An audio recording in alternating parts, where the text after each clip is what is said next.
በዚህች እረፍት በሌላት ዓለም ውስጥ ሁላችንም አንድ ትልቅ ወጥመድ ውስጥ ወድቀናል። ለሚያመን እያንዳንዱ ህመም፣ ለሚፈጠረው እያንዳንዱ የሰውነት መረበሽ ፈጣን መፍትሄ ፍለጋ ወደ ፋርማሲዎች እንሮጣለን።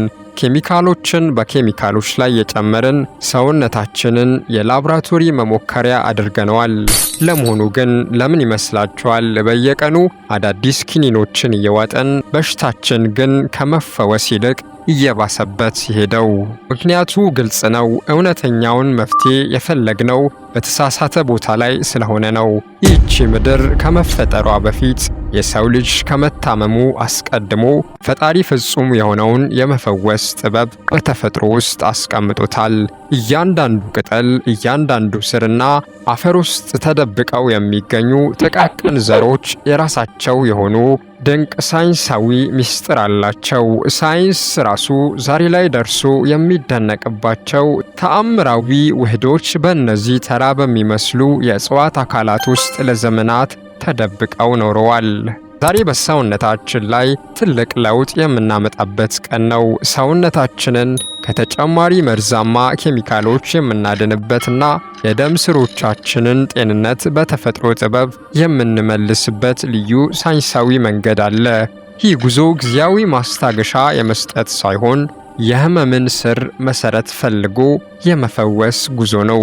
ከእኛ የሚጠበቀው አንድ ነገር ብቻ ነው። ቆም ብለን ተፈጥሮን ማዳመጥና ፈጣሪ የሰጠንን ስጦታዎች በአግባቡ መጠቀም። በዚህ ቪዲዮ ውስጥ ብዙዎቻችን ሰምተናቸው የማናውቃቸውን ነገር ግን በደም ዝውውር ስርዓታችን ላይ ተአምር የመስራት አቅም ያላቸውን 6 ያልተለመዱና አስደናቂ የተፈጥሮ ዘሮችን እናያለን። ሳይንስ ከጀርባቸው ስላለው ኃይል ምን ይላል?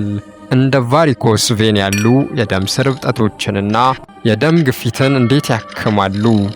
አእምሮውን ክፍት ያድርጉ፣ ከተፈጥሮ ጋር ያገናኙ፣ ሚስጥራቱን አብረን እንመርምር። ድምፅ አልባው የደም ስሮች ስቃይ። በሰውነታችን ውስጥ ድምፅ አልባ ትግል አለ። ልባችን ደምን ወደ አእምሯችን በኃይል ትልካለች። ነገር ግን ያ ደም የስበት ኃይልን ተቋቁሞ ወደ ላይ ተመልሶ መውጣት አለበት። የደም ስሮቻችን ደም ወደ ኋላ እንዳይመለስ በሚከላከሉ ጥቃቅን ቫልቮች አሏቸው። ነገር ግን በዕለት ተዕለት ጫና፣ በመቆም ወይንም መቀመጥ ምክንያት እነዚህ ቫልቮች ሲደክሙ ደም እዚያው ይተኛል። ስሮቻችን ያብጣሉ፣ ይወጠራሉ፣ ህመም ይፈጠራል። ዘመናዊው ዓለም ለዚህ ችግር ውድ ቀዶ ጥገናዎችን ወይንም ኪኒኖችን ያዛል። ነገር ግን ተፈጥሮ ከዘመናት በፊት ፍጹም መፍትሄ አስቀምጣለች። ይህ በምስሉ ላይ የምታዩት ሆርስ ቼስትኔት ዘር ይባላል። ተራ ፍሬ ይመስላል፣ ነገር ግን በውስጡ የያዘው ሳይንሳዊ ሚስጥር እጅግ አስደናቂ ነው። ሳይንቲስቶች በዚህ ዘር ውስጥ ኤሲን የተባለ እጅግ ኃይለኛ እና ልዩ የተፈጥሮ ውህድ አግኝተዋል።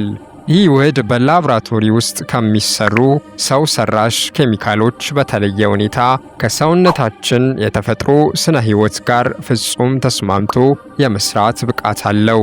ኤሲን በደም ስሮቻችን ግድግዳ ላይ የሚገኙትን ጥቃቅን ቀዳዳዎች በማጥበቅ ፈሳሽ ወደ ውጪ እንዳይወጣ በቲሹዎች መካከል ተከማችቶ እግር እንዳያብጥ ያደርጋል። ሳይንስ እንደሚያረጋግጠው የሆርስ ቼስትኔት ዘር የደም ስሮችን የመለጠጥ አቅም በከፍተኛ ሁኔታ ይጨምራል። ልክ የላስቲክ ጥንካሬ እንደሚመለስ ሁሉ የደም ስሮቻችን ግድግዳዎች እንዲጠነክሩ ያደርጋል። ይህም በስርጭት ውስጥ ያለው ደም ያለምንም መከማቸት በቀጥታ ወደ ልብ እንዲመለስ መንገድ ይከፍታል። ይህ ዘር እብጠትን ከመቀነስ ባለፈ በደም ስሮች ውስጥ የሚፈጠረውን የውስጥ ግፊትና የህመም ስሜት ሙሉ በሙሉ ያጠፋል። ይህ የሰው ሰራሽ ኬሚካል ማታለያ ሳይሆን የፈጣሪ ፍጹም ሳይንሳዊ ስጦታ ነው። በመድኃኒት እሽክርክሪት ውስጥ መታገሎን ያቁሙ። ወደ ተፈጥሮና ወደ ፈጣሪ ጥበብ ሲመለሱ ሰውነቱ ራሱን በራሱ የመፈወስ ታምራዊ አቅም እንዳለው ይረዳሉ። የሆርስ ቼስትኔት ዘር የተፈጥሮ ድምፅ አልባ መፍትሄ ነው። ሰውነቱን በጥበብ ይጠብቁ። በዘመናዊው ዓለም ሰውነታችን ውስጥ ሌላ ትልቅ አደጋ አለ። የምንመገባቸው የተበከሉ ምግቦች፣ የምንተነፍሰው አየር፣ የምንጠጣቸው ኬሚካሎች በደም ስሮቻችን ውስጥ ድምፅ አልባ እሳት ያቀጣጥላሉ። ይህ ሳይንስ ክሮኒክ ኢንፍላሜሽን ወይንም የውስጥ እብጠት የሚለው ክስተት ነው። የደም ስሮች ግድግዳዎች ሲያብጡ ደም በነፃነት የመዘዋወር አቅሙ ይገደባል። ልባችን ደምን ለመግፋት ከመጠን በላይ ትጨነቃለች። ይህም ለከፍተኛ የደም ግፊትና ለደም ስሮች መበላሸት ዋነኛ ምክንያት ነው። ነገር ግን ለዚህ ስቃይ ፈጣሪ ከአሸዋ ቅንጣት የሚያንሱ ጥቁር ዘሮች ውስጥ ፍጹም የሆነ የፈውስ ምስጢር አስቀምጧል። ይህ የጥቁር አዝሙድ ዘር ወይንም በሳይንሳዊ ስሙ ኔጌሊያ ሳቲቫ ይባላል። በጥንታውያን ዘንድ ከሞት በቀር ለሁሉም በሽታ ፈውስ ተብሎ የሚነገርለት ይህ ጥቃቅን ዘር ዛሬ የዘመናዊውን ሳይንስ ሊቃውንት እያስደነቀ ይገኛል። ሳይንቲስቶች በዚህ ዘር ውስጥ ታይሞኪኖን የተባለ እጅግ አስደናቂና ኃይለኛ የተፈጥሮ ውህድ አግኝተዋል። ይህ ንጥረ ነገር ተራ አንቲኦክሲዳንት አይደለም። በደም ስሮቻችን ውስጥ የሚቀጣጠለውን እብጠት በቀጥታ ፈልጎ የማጥፋት ልዩ የባዮሎጂካል ብቃት ያለው ተፈጥሯዊ ጋሻ ነው። ሳይንስ በቤተ ሙከራ እንዳረጋገጠው ታይሞኪኖን በደም ስሮች ግድግዳ ላይ የሚፈጠረውን ኦክሲዴቲቭ ስትረስ ወይንም የሴሎች መመረዝ ሙሉ በሙሉ ያቆማል። የደም ስሮች ጡንቻዎች ዘና እንዲሉ በማድረግ የደም ቧንቧ እንዲሰፋና ደም ያለምንም ግፊትና እገዳ እንዲፈስ መንገድ ይከፍታል። ይህ ማለት የደም ግፊትን በተፈጥሯዊ መንገድ ከማስተካከሉም በላይ በሆርስ ቼስትኔት ዘር ያጠነከርናቸውን የደም ስሮች ከውስጥ እብጠት በበላይነት ይጠብቃቸዋል። ይህ ሰው ሰራሽ ክኒኒ ሊሰጠው የማይችለው የፈጣሪ ፍጹም ጥበብ ነው። በኬሚካሎች ከመታለል ይልቅ ሳይንስ የሚመሰክርለትን የተፈጥሮ ስጦታ ይምረጡ። የጥቁር አዝሙድ ዘር ፈጣሪ ለሰው ልጅ የሰጠው ድምፅ አልባ የጤና ዋስትና ነው። ወደ ተፈጥሮ እንመለስ፣ ሰውነታችንን በጥበብ እንጠብቅ። በሰውነታችን ውስጥ ድምፅ አልባና አደገኛ ጦርነት በየሰከንዱ ይካሄዳል። ሰውነታችን ለተለያዩ መርዞች ምላሽ በሚሰጥበት ጊዜ የደም ስሮቻችንን ግድግዳዎች የሚያጠቁ ኃይለኛ የኢንዛይም ስብስቦችን ያመርታል። እነዚህ ኢንዛይሞች የደም ስሮችን በማጥበብና የመለጠጥ አቅማቸውን በማዳከም ደም በትክክል እንዳይዘዋወር ያደርጋሉ። ይህ ክስተት በሰውነታችን ውስጥ ስር የሰደደ የህመም ስሜት፣ እብጠትና የደም ቧንቧ መጥበብን ይፈጥራል። ዘመናዊው ሕክምና እነዚህን ኢንዛይሞች ለማገድ ኃይለኛ የኬሚካል መድኃኒቶችን ያዛል። ነገር ግን እነዚህ መድኃኒቶች ጉበታችንንና ሌሎች አካሎቻችንን ዋጋ ያስከፍላሉ። ተፈጥሮ ግን ለዚህ አውዳሚ ኢንዛይም ፍጹም የተለየና ምንም ጉዳት የሌለው ጋሻ አዘጋጅታለች። ይህ የፍራንኪንሲስ ዘር ወይንም የዕጣን ዛፍ ፍሬ ይባላል። ለዘመናት በሃይማኖታዊና በባህላዊ ስነ ስርዓት ላይ የምናውቀው ዕጣን በውስጡ እጅግ አስደናቂ ሳይንሳዊ ምስጢር ይዟል። ሳይንቲስቶች በዚህ አስደናቂ ዘር ውስጥ ቦስዌሊን አሲድ የተባለ ኃይለኛ የተፈጥሮ ውህድ አግኝተዋል። ይህ ንጥረ ነገር ተራ ማስታገሻ አይደለም። በሰውነታችን ውስጥ የደም ስሮችን የሚያጠቁትን እና ለከፍተኛ ህመም የሚዳርጉትን ጎጂ ኢንዛይሞች ፈልጎ በማደን ሙሉ በሙሉ እንዳይሰሩ የማገድ ልዩ ባዮሎጂካል ብቃት አለው። ሳይንስ በላቦራቶሪ ሙከራዎች እንዳረጋገጠው የፍራንኪንሰስ ዘር ውህዶች በደም ስሮች ላይ የሚፈጠርን ማንኛውንም አይነት የህዋስ እብጠትና መጥበብ በከፍተኛ ፍጥነት ይቀንሳሉ። የደም ስሮች ግድግዳዎች እንደገና እንዲታደሱና እንዲለጠጡ በማድረግ ደም ያለምንም ጫና በቀላሉ ወደ ልብ እንዲመለስ ይረዳሉ። ይህም ቀደም ሲል በሆርስ ቼስትኔት ያጠነከርናቸውንና በጥቁር አዝሙድ ያጸዳናቸውን የደም ስሮች ከማንኛውም ውጫዊና ውስጣዊ ጥቃት በበላይነት ይጠብቃቸዋል። ይህ ሰው ሰራሽ ክኒኖች ሊያደርጉት የማይችሉት የተፈጥሮ ፍጹም ጥበቃ ነው። በኬሚካሎች ውስጥ መፍትሄ መፈለግዎን ያቁሙ። ፈጣሪ በሰጠን በዚህ ጥቃቅን የዕጣን ዘሮች ውስጥ የደም ስሮቻችንን ጤንነት የሚመልስ ታላቅ ሳይንሳዊ ኃይል አለ። ወደ ተፈጥሮ እንመለስ። ሰውነታችንን በጥበብ እንጠብቅ። በሰውነታችን ውስጥ ሌላ ድምፅ አልባ ቀውስ አለ።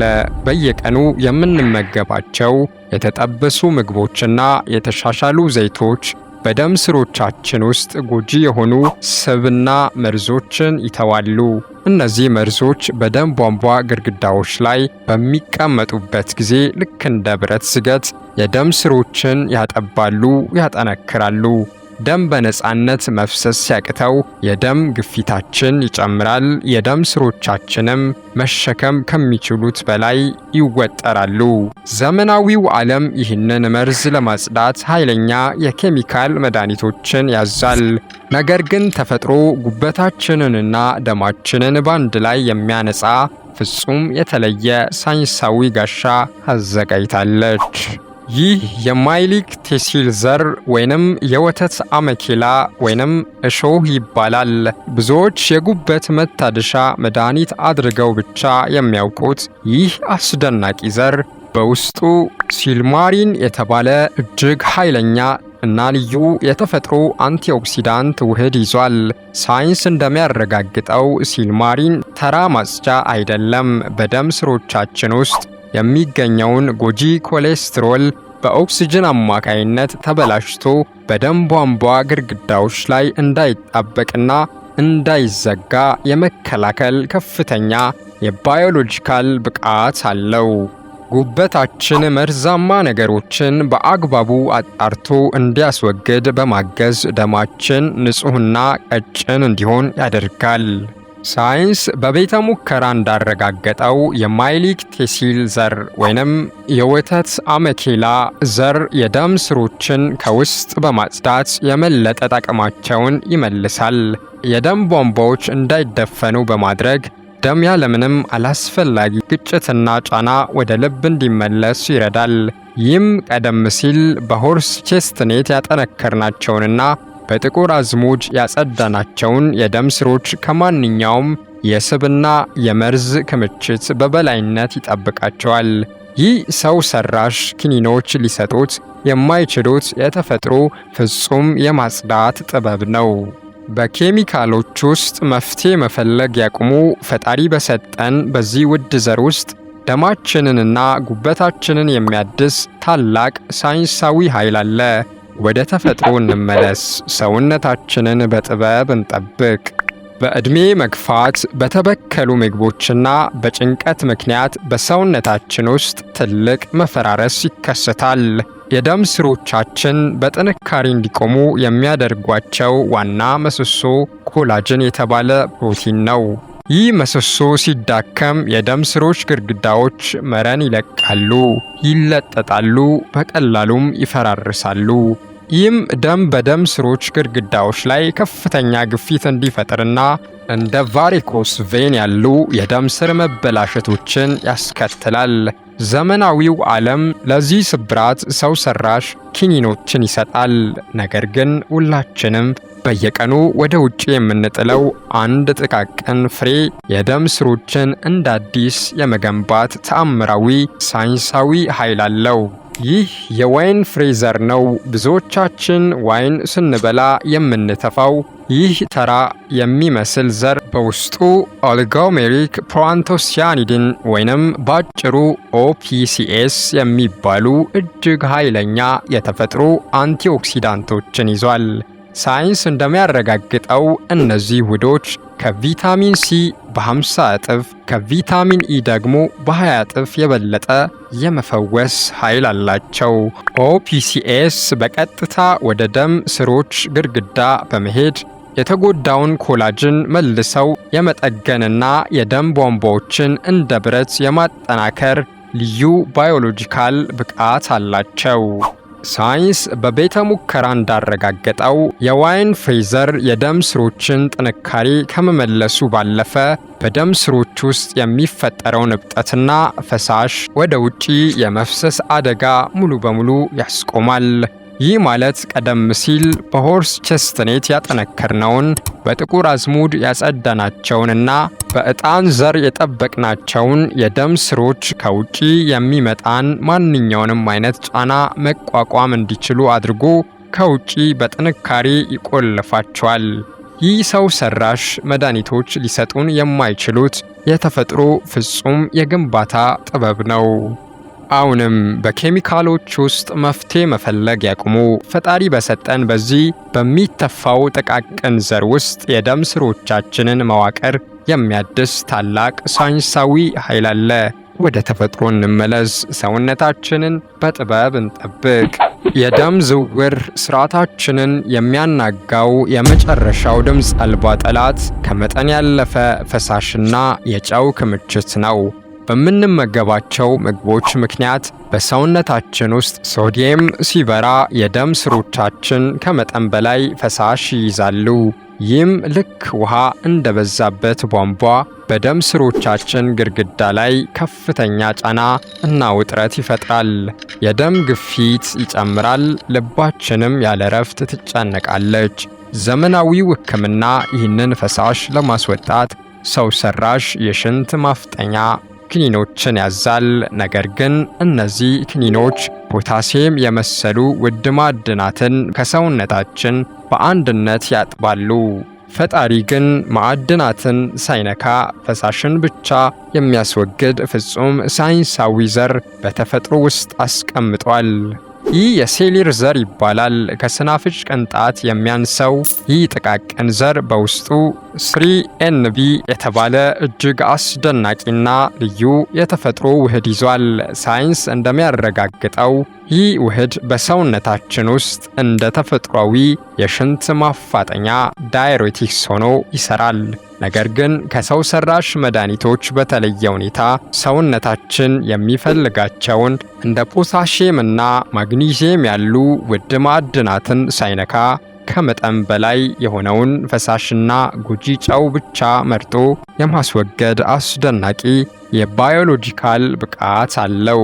ሳይንስ በቤተ ሙከራ እንዳረጋገጠው የሴሊር ዘር ከመጠን በላይ ፈሳሽን ማስወገድ ብቻ ሳይሆን በደም ቧንቧዎች ዙሪያ ያሉትን ጡንቻዎች በቀጥታ ዘና እንዲሉ ያደርጋል። ይህ መዝናናት የደም ስሮች እንዲሰፉና የደም ፍሰቱ ያለምንም ውጥረት እንዲቀጥል መንገድ ይከፍታል። ይህም ቀደም ሲል በሆርስ ቼስትኔት፣ በጥቁር አዝሙድ፣ በዕጣን፣ በማይሊክ ቴሲልና በዋይን ዘር ያከረምናቸውን የደም ስሮች ከመጨረሻው የፈሳሽ ጫናና የደም ግፊት አደጋ ሙሉ በሙሉ ይከላከላል።